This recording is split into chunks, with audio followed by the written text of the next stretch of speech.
Ito na ako. Gusto ko na rin po ang kamustahin. Kamusta na po kayo ngayon? Okay na. Ang giling ng mga doktor ko. Binigyan lang ako ng mga gamot. At saka patuloy pa rin yung aking antibiotics. Pero okay na ako. In fact, nakapag-EDC meeting na kami nung Lunes with most of the cabinet.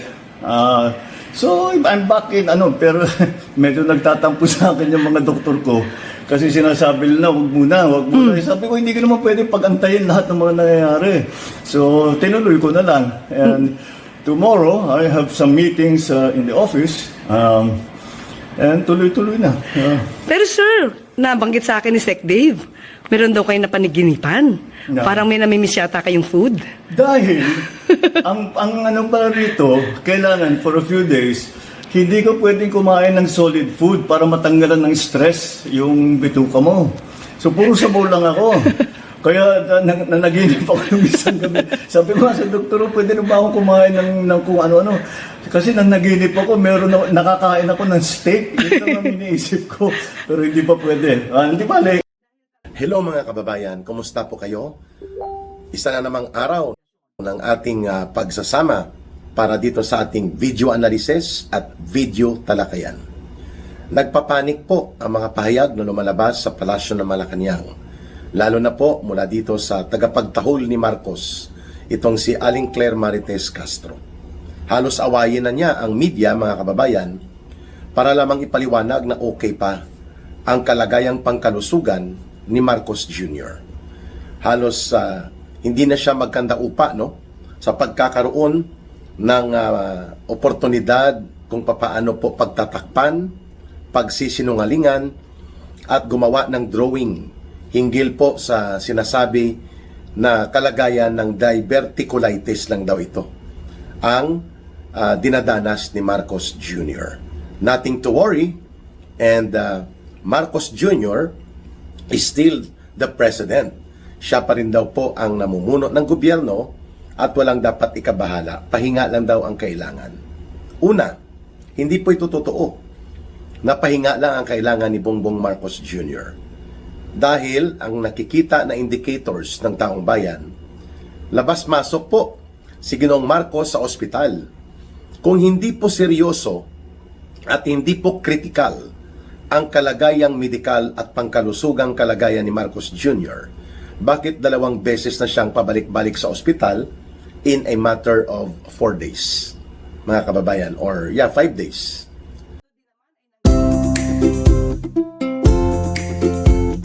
St. Luke's Hospital. Una, sinabi ni Claire Marites Castro na nag-overnight monitoring lang sa ospital si Ginoong Marcos, and he is resting and he is stable.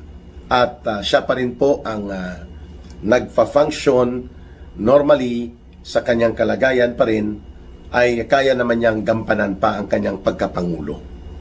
Pero gray area po yun, hindi maliwanag anong pagkakasakit niya. Until 2 days after, lumabas si video si Marcos. Physically, hindi maganda ang kanyang hitsura, pinipilit lamang na magsalita sa harap ng publiko, sa harap ng mamamayan, in media, para palabasin na okay siya. At sabi niya, may diverticulitis siya. Pero hindi niya pinaliwanag kung ano po ito.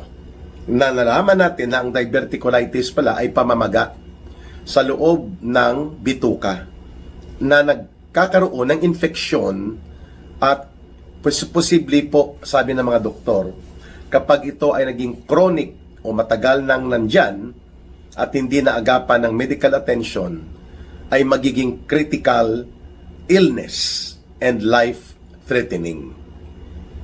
Pero, pilit ito minamanage ng Palasyo ng Malacanang sapagkat natatakot sila na maibulgar na ang presidente ay incapacitated na magpapatuloy bilang Pangulo ng Bansa at hindi na niya kayang gampanan pa soundly, decisively, and productively ang kanyang duties and functions and obligation to the country and to the Filipino people sa ilalim po ng kanyang kapangyarihan at mandato bilang Pangulo ng Bansa. Well, kailan naman ba pinaglingkuran ni Marcos ng totoo ang serbisyo niya para sa taong bayan at para sa interes at kapakanan ng ating bansa?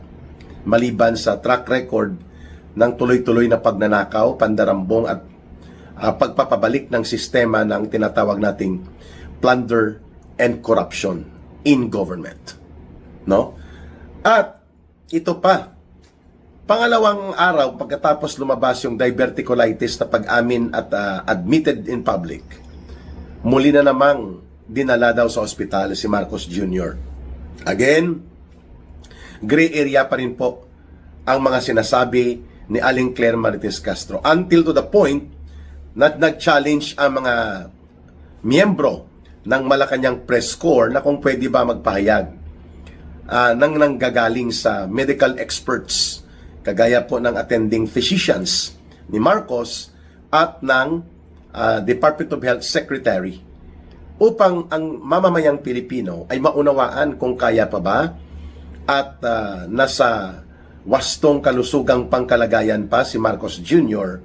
upang siya pa rin ang mamumuno ng gobyerno, ng estado at ng lipunang Pilipino batay sa kanyang mandatong ibinigay ng mamamayan bilang presidente. Hindi po nila ito may paliwanag. Sabi ni Aling Claire Marites Castro, nagbibigay naman kami ng impormasyon, ano pang hinahanap ninyo? Bigla siyang defensive. Ang usapin po tungkol sa kung may seryosong kalagayan o iniindang sakit at karamdaman na nakakaapekto sa pangkalusugang kalagayan ng presidente, yan po ay matter of national security concern and national interest ng mamamayang Pilipino. Hindi pwede yan itago because it's not a private matter exclusive only to Marcos Jr. and to his personal family. Hindi po ganyan yan sa ilalim ng batas. Kapag mayroon pong seryosong karamdaman ng presidente that may result or that may be tantamount to the incapacity of the president to discharge his duties and functions as a president, kailangan po niyang umalis sa kapangyarihan upang hindi po naka-left hanging in the balance ang pagpapatakbo at pamumuno sa gobyerno at sa buong bansa. Iyon. Yan po ay isang probisyon sa ilalim po ng ating saligang batas. So, ibig sabihin po, tungkulin at obligasyon nila Marcos na magpaliwanag at maging tapat sa kanilang pahayag kung ano ang aktwal at tunay na kalagayang pangkalusugan at medikal ni Marcos Jr. because it is a matter of national public interest. It concerns national security. Dahil siya ang commander-in-chief ng ating bansa in the powers vested. Work today is broken. Every day, people juggle Or vested in him by the Constitution. Si Marcos Jr. bilang presidente ay namumuno bilang commander-in-chief ng ating sandatahang lakas. That include not only the Armed Forces of the Philippines or the AFP, but also the Philippine National Police and all other uniformed and armed services ng buong bansa. Kung hindi siya makapag-dispose ng kanyang functions properly with all mental and physical health capacity, delikado po yan sapagkat walang pwedeng mag-command o mamuno ng buong sandatahang lakas kung hindi ang presidente lamang. At sa ilalim po ng saligang batas, when the president resigns, meaning incumbent kasalukuyang presidente, nag-resign, umalis dahil sa pressure ng mamamayang Pilipino na siya ay hindi nakatanggap-tanggap, nag-resign pa rin, o kaya ay namatay habang nasa termino ng kanyang pagkapangulo, o kaya nagkaroon ng incapacity, mga kababayan, physically, mentally, na magkakaroon ng permanent effect sa kanyang kapasidad na mag-discharge ng kanyang duties and functions as president. At ang pang-apat na impeach at na-convict sa impeachment court sa Senado at may removal from office, automatic po na magkakaroon ng transition of power by way of constitutional succession. And incidentally, ang vice presidente po ni Marcos Jr. ang elected Vice President ay si Sara Duterte. What that makes it more anomalous now na ayaw ilabas at ilahad ng Malacanang ang katotohanan na may posibilidad na critical and serious illness po ang nararanasan ni Marcos Jr. given the indicators na pabalik-balik siya sa ospital. May mga public function and engagement siya kahapon or the other day na hindi na niya naasikaso at naharap. Except yung isa lang sa loob ng Malacanang, pinilit pa siyang tumayo upang pasimunuan niya at ipakita na nandyan siya sa pagbibigay ng full star rank and pag-confirm na Chief PNP fully na si General Nartates. The rest of the schedule were canceled kahapon. So, ibig sabihin, something is wrong. Something is seriously affecting the President's health. Kaya yan po ay tungkulin ng Malacanang, ng kanyang gabinete, ng kanyang cabinet officials, including ng Armed Forces of the Philippines Chief of Staff, ng National Security Advisor, at ng Secretary of Health, ng Secretary of Defense, no? At even ng Interior Secretary at ng Executive Secretary. Sila po ay dapat maging tapat sa taong bayan at sa bansa according to the Constitution at ilalahad nila kung kaya pa o hindi mamuno ni Marcos Jr. Kung hindi na, pwede na rin din nilang sabihin that the President right now is seriously ill.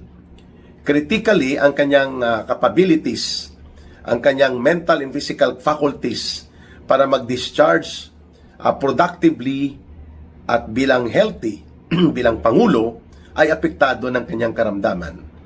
Yun po ay magkikreate ngayon ng vacuum of vacancy sa loob po ng pagkapangulo and therefore matrigger ang pagkakaroon na rin ng tinatawag na constitutional line of succession. Yan ang dahilan kung bakit nila itinatago. Pilit na nagsisinungaling at nagdidiskarte ng mga malabong pahayag at mga diskarting palusot itong tagapagtahol ng Malacanang na si Aling Claire Marites Castro. Because they are so afraid. Marcos Jr., ang kanyang asawa na si Lisa Araneta, ang anak nito na si si Sandro Marcos at itong si Martin Romualdez, at ang nakapaligid na mga alipores nila Marcos na nakikinabang sa inaabuso nilang puder at nakikinabang sa malawakang panunumbalik ng korupsyon ng pandarambong sa kabanang bayan, natatakot silang mawala sa poder si Marcos Jr. dahil ang papalit ay isang Duterte. According to the constitutional line of succession sa ating saligang batas, it will be the Vice President who is going to be the successor to the presidency. Sakaling magkaroon ng resignation, impeachment with conviction, death in office, or pagkakaroon ng incapacity of the President. Yun. Number one reason is the Sara Duterte presence being the Vice President. Kaya sila tudutudong pangungunyapit sa poder. Pangalawa, takot na takot sila Marcos, sila Romualdez at kanilang mga gang o grupo ng sindikato na mawawala sa poder si Marcos at magiging successor na magiging presidente si Sara Duterte sapagkat hahabulin sila ng kamay ng batas, ipakukulong sila at parurusahan sila na makukulong at babawian sila ng mga ninakaw at dinambong na kayamanan. Yan ang ayaw nila kung bakit pinapanatili nilang misteryoso, gray area, malabo, kung ano talaga ang kalagayang pangkalusugan ni Marcos Jr. And third, natatakot sila na ang poder na kanilang inabuso at ang kanilang kapangyarihang ginamit upang magkamal ng limpak-limpak na pera ng salapi na galing sa pundo ng dugo at pawis at kabanang bayan ng pinagmumulan ng paghihirap ng mamamayan ay hahatulan sila ng kasaysayan at hahabulin sila ng katarungan ng batas at parurusahan sila. That is the reason at hindi na sila makakabalik pa sa poder. Itong mga Marcoses na ito. This is the last time na sila'y pinagbigyan ng pagkakataon at ng kabaitan at ng pagiging malambot sa puso ng mamamayang Pilipino na sila ay pinagbigyan muling makahawak ng kapangyarihan bilang maging Pangulo si Marcos Jr. In spite ng historical records ng kanyang ama, ng kanilang pamilya, na sila ay naging bahagi ng diktadura, ng pasistang pamamahala, ng dispotiko at malupit na gobyerno noon na nagnanakaw na at sumasalakay pa sa karapatan ng mamamayan at inabuso pa ang karapatan ng mamamayang Pilipino. Kaya nagkagulo-gulo at nalugmok ang ating bayan. Ngayon, 3 taon lang si Marcos Jr., subalit higit pa ang pagnanakaw at korupsyon at pagkalugmok ng ating ekonomiya, paglala ng political condition and overall social situation ng Pilipinas. Ibig sabihin po, nanggagaling mismo sa presidente ang pagkukulang at pinagmumulan ng ugat ng krisis sa politika, krisis sa ekonomiya at krisis sa buong lipunan dahil isa itong failed government ang kay Marcos. Ngayon, sa pagkakaroon po ng universal justice, sabi ng iba, kinarma. Yun ang ibang katawagan sa karma, no? Universal justice. Ayaw pa rin pong tanggapin nila Marcos Jr. that time is running out of him and his gang of plunderous and corrupt officials, making the gang of his administration, including itong co-mastermind niya na tinuturo na si Romualdez, sapagkat ang kalusugan na po niyang tinamaan. At hindi po ito ordinaryong kalusugang issue lang, sapagkat ni-reveal mismo, inamin in public ni Senator Amy Marcos na chronic drug abuse